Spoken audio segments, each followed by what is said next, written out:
આ સરકારને હવે જાવું લાગે બેન. એ તો જવાની જ છે હવે. એ હવે એના પાપ ભરાઈ ગયા છે બધાય સરકારના. આ આંધળી સરકાર છે, ધૃતરાષ્ટ્ર સરકાર છે. જેતપુર ગામે જગતનો તાત આજે ભૂખ્યો બેઠો છે અને મંત્રીમંડળ 32 ભાતના ભોજન ખાધા હશે. આ પેટને ફોડી નાખવું જોઈએ. એક દિવસ તમે અહીં મુલાકાતે તો આવો. ભૂપેન્દ્ર પટેલનો દીકરો છો, ખેડૂતનો દીકરો છો, તને આ ખેડૂતની પીડાની ખબર નથી? નમસ્કાર મિત્રો, હળવદના દફતર પ્લેટફોર્મ પર આપ સૌનું હાર્દિક સ્વાગત છે. મિત્રો, અત્યારે અમે છીએ જેતપુર ગામે. આપ બધાને ખ્યાલ છે કે છેલ્લા 9 દિવસથી અહીં જેતપુર ગામે ખેડૂતો આમરણ ઉપવાસ ઉપર બેઠેલા છે. એટલે કે પોતાના જે ખેતરોમાં જે થાંભલો આવી રહ્યો છે તેના યોગ્ય વળતરની કોઈ પણ પ્રકારની ચોખવટ નથી કરતા, તેમજ દાદાગીરીપૂર્વક ખેતરોમાં ઘૂસી જાય છે અને તેને જ લઈ ખેડૂતોને વળતરની માંગ. જેતપુર ગામે જગતનો તાત આજે ભૂખ્યો બેઠો છે અને મંત્રીમંડળ 32 ભાતના ભોજન ખાધા હશે. આ પેટને ફોડી નાખવું જોઈએ, કારણ કે જે જગતને આખા અન્ન પૂરું પાડતું આ દેશને, આપણો દેશ ખેતી પ્રધાન દેશ છે અને એ ખેડૂત દુઃખી બેઠો હોય, ભૂખ્યો બેઠો હોય, બધાને બધી ખબર છે, બધા ચૂપચાપ બેઠા છે. આ ખેડૂતોને જાણે અવગણવામાં આવતા હોય, કોઈ પણ પ્રકારની એની વાત ન સાંભળવી હોય એ પ્રકારે બધા બેઠા બેઠા જોઈ રહ્યા છે. જ્યારે ચૂંટણી આવતી હોય છે ત્યારે ખેડૂતોને કોઈ પણ વિષયમાં એને ભોળવી લેતા હોય છે અને એ લોકોને વચન આપતા હોય છે કે અમે અડધી રાતે તમારી સાથે હોય છીએ, પરંતુ અહીં 9 દિવસ સુધી ખેડૂત અહીં ભૂખ્યો બેઠો છે, પણ કોઈના પેટનું પાણીનું હલતું નથી, કોઈ જ મધ્યસ્થી કરતું નથી. ખેડૂતો અહીં અલગ અલગ વિસ્તારોમાંથી પહોંચી રહ્યા છે. સૌરાષ્ટ્રમાંથી અમે હમણાં આવ્યા ત્યારે આણંદ જિલ્લામાંથી અહીં આવેલા છે, જામનગરથી આવેલા છે, કચ્છમાંથી આવેલા છે. ધીમે ધીમે આ જે આંદોલન છે જેતપુરનું એ મોટું સ્વરૂપ ધારણ કરતું જાય છે. મિત્રો, જ્યારે ભૂકંપ થયો હતો ત્રાંગ લડાઈમાં જે કેન્દ્ર બિંદુ હતું તેમ આ સરકાર હલાવવાનું આ જેતપુર જે છે એ કેન્દ્ર બિંદુ બનવાનું છે, કારણ કે ધીમે ધીમે અહીં પ્રચંડ સમર્થન મળતું જાય છે. હળવદ તાલુકાના કેટલા ગામોએ, ગ્રામ પંચાયતોએ લેટર પેડ ઉપર પણ સમર્થન જાહેર કર્યું છે. ત્યાં સુધી કે ખેડૂતો પોતે અહીં ફાળો પણ પહોંચાડી રહ્યા છે, કોઈ પણ ભોગે પોતાની માંગ જે પૂરી કરે અને આ આંદોલન શરૂ રહે તેવા તમામ પ્રયત્નો થઈ રહ્યા છે, પરંતુ સરકાર તરફથી કોઈ પ્રયત્ન નથી થઈ રહ્યા. ખેડૂતોને જે સંતોષકારક જે એની વળતરની જે માંગ છે એ માંગ સરકાર દ્વારા પૂરી નથી પાડવામાં આવી રહી. આવો અહીં અલગ અલગ જિલ્લાના ખેડૂતો તેમજ જેતપુરના ખેડૂતો સાથે અમે વાતચીત કરી છે. આવો સાંભળી તે શું કહી રહ્યા છે. મારું નામ મગનભાઈ કંડિયા, જિલ્લા પંચાયતનો પૂર્વ સભ્ય. 2005માં રાજકોટ જિલ્લા પંચાયત સભ્ય અને 10માં મારા પુત્ર હતો. જ્યારે 14માં આંદોલન થયું પાટીદારોને, ત્યારે ગુજરાત રાજ્યમાં પહેલું રાજીનામું અમે આપ્યું જેતપુર. આ ઇતિહાસની રચના કરી. શું કામ? તે દિવસે ખબર પડી ગઈ હતી. આપણે કહી કે પુત્રના પગ બહારનામાં અને વહુના પગ બહારનામાં, એવી રીતે જે મોદી સાહેબનું શાસન જોયું એની અંદર કેટલા પાટીદારો ધારાસભ્ય હતા. 14 વિદ્યાર્થીઓને જે ગોળીએ દેવાના એમાંથી એક પણ શબ્દ એક ઉકારો કર્યો.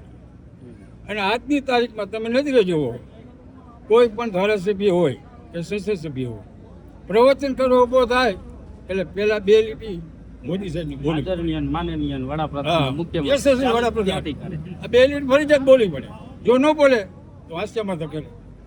આ સરકાર ખરેખર ખેડૂતો વિરોધી છે અને ખેડૂતોને કેટલો બધો અન્યાય કર્યો હોય એ આપણે સૌ વિચારી. 2014માં કપાસના 1500 રૂપિયા હતા, આજની તારીખમાં 1500. આજની તારીખમાં 1500 રૂપિયા જ છે અને બધાય ભાવ ડીઝલમાં 40 રૂપિયા હોય છે, ખાતરમાં ડબલ થઈ ગઈ. આ તમામ મજૂરી વધી ગઈ, બાકી આવક નહીં રહી, ખર્ચ વધી ગયો. પાછા વળી કે ખેડૂતોની દોગડી ડબલ શું અડધી ને આ તો અડધા. ખેડૂતોને ખેતી કરવી પડે. શું કામ? કે ઓલા માણાને ખરે જેવું થાય ને આમ ખંજોરવું પડે. એને ખબર છે લોહી નીકળે તોય ખંજોરે. આ તો કહી રહ્યું નથી. બીજું બધું અને એ જે અત્યારે આ જેતપુરમાં આ જે વીજપોલનું કામ આવ્યું, કોઈ પણ ખેડૂતોની મંજૂરી નહીં, એને પૂછવાનું નહીં, સીધું હિટાજી કામ ચાલુ કરી દઈએ. જ્યારે 2014માં જો કે આના પાયા રોપાઈ ગયા. કચ્છની જમીન ટોકન ભાવે જે ઉદ્યોગપતિને આપી એમાં મોટા પ્રોજેક્ટ કર્યા. વીજ લાઈન ઉત્પન્ન કરવા અને એ વીજ લાઈન હરવે ચાલુ કરી. પહેલાં થોડું કર્યું, પછી મોટું. અને ગૌચરની જમીન ગાયો માટેની એ પણ બધી ફના કરી નાખી. ગાયો રખડતી થઈ ગઈ.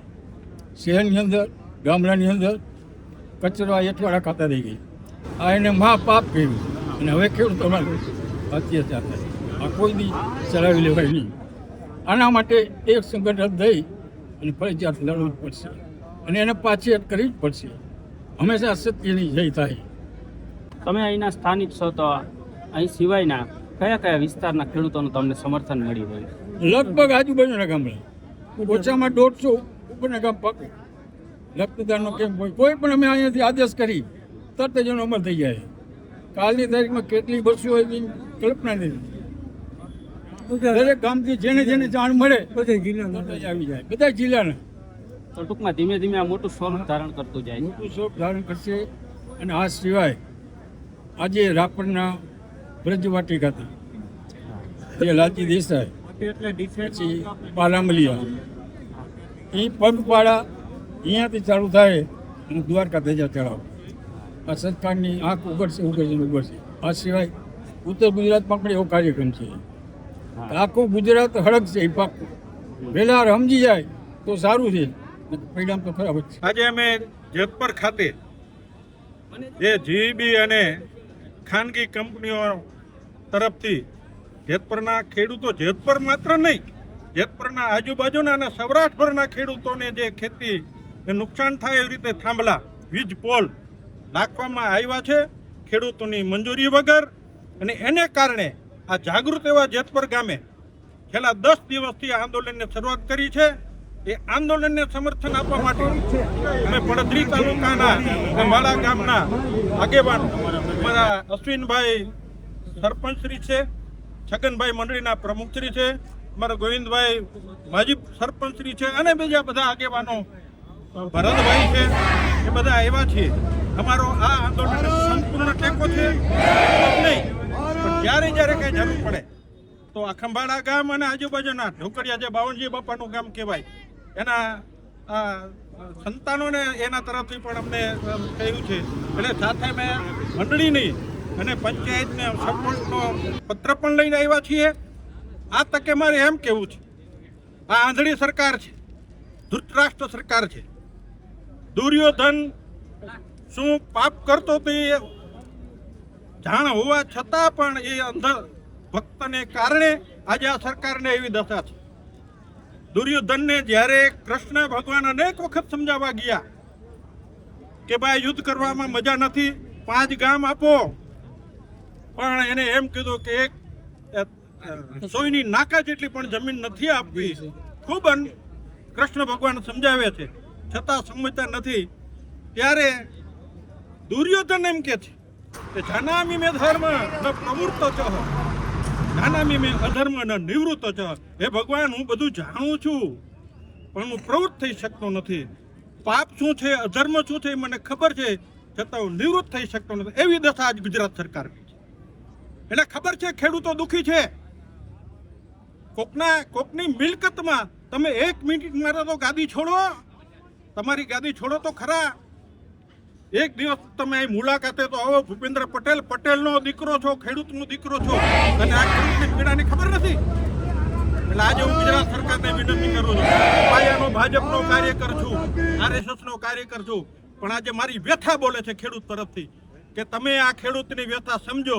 નહીતર 89 પહેલા ભાજપનો જન્મ નહોતો, કોંગ્રેસનો જ આવો ઉપાડો હતો. ને એની શું દશા થઈ આ 30 વર્ષમાં? આજે ભાજપની સરકારને હું કહેવા માંગુ છું, કોઈ પાર્ટી સાથેની વાત નથી, પણ સરકારને ચેલેન્જ આપું છું.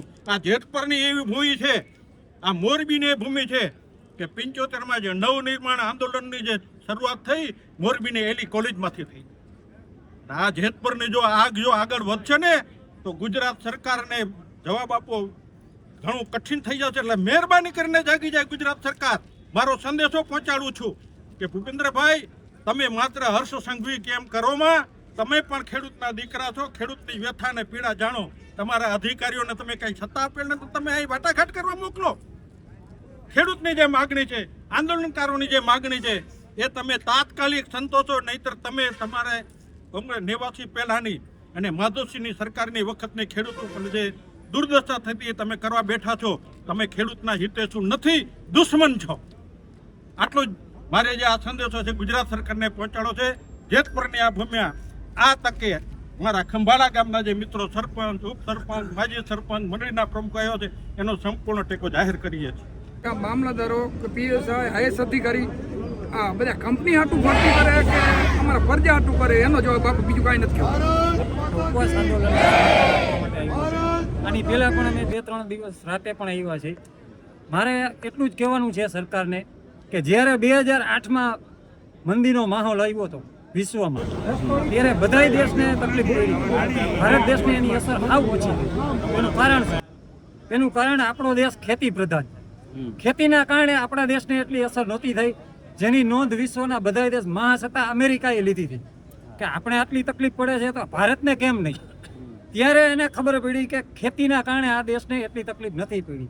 તો મારે આ સરકારને એટલું જ કહેવાનું છે કે જો ખેતીના કારણે આપણે આ મંદીના માહોલમાં ઓછી અસર થઈ હતી તો અત્યારે આ ખેડૂતને આટલી તકલીફ છે તો આ સરકારે એના ઉપર ધ્યાન દેવું જોઈએ કે આટલો અત્યાચાર થાય છે તો આ ખોટું થાય છે. તો મોદી સરકારે આની સામે કંપની સામે પગલાં લેવા જોઈએ, એને સમર્થન ન આપવું જોઈએ. પ્રશાસન એનું રક્ષણ માટે આવે છે, એના બદલે ખેડૂતને ટીંગાટોરી કરીને ઉપાડીને પૂરીને લઈ જાય. એટલે આવું તો અંગ્રેજોએ નહોતું કર્યું. જે અત્યાચાર કરે છે ગોળીઓ મારી દો એટલે કામ પતે.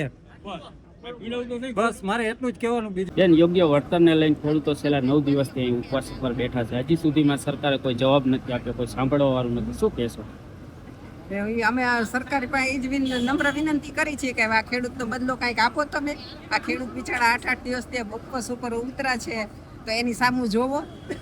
આ જે અન્ન તમને ખવડાવે છે ને તમે એને જ ભૂખ્યા રાખો છો તો એ તો અન્યાય જ ગણાય ને, ચોખ્ખો એમ.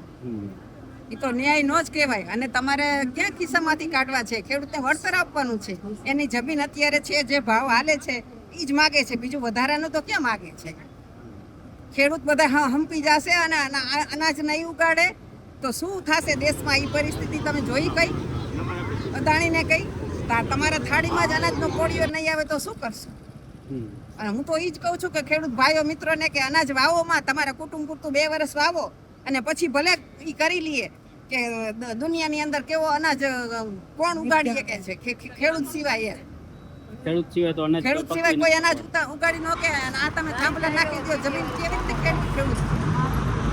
કોઈ 1-2 વ્યક્તિને રાજી કરવા હાટુ હજારો ખેડૂતો દુઃખી થાય છે. હા, કેટલા ગામથી આવે છે તો આટલી મેદની જોઈ છે તો અદાણીની આંખો નથી ઉઘડી. ત્યાં સરકારે થઈ ગઈ છે મૂંગી બેરી, હાવ સાંભળતી જ નથી કોઈનું. આ સરકારને હવે જાવું લાગે બેન. એ તો જવાની જ છે હવે. એ હવે એના પાપ ભરાઈ ગયા છે બધાય સરકારના.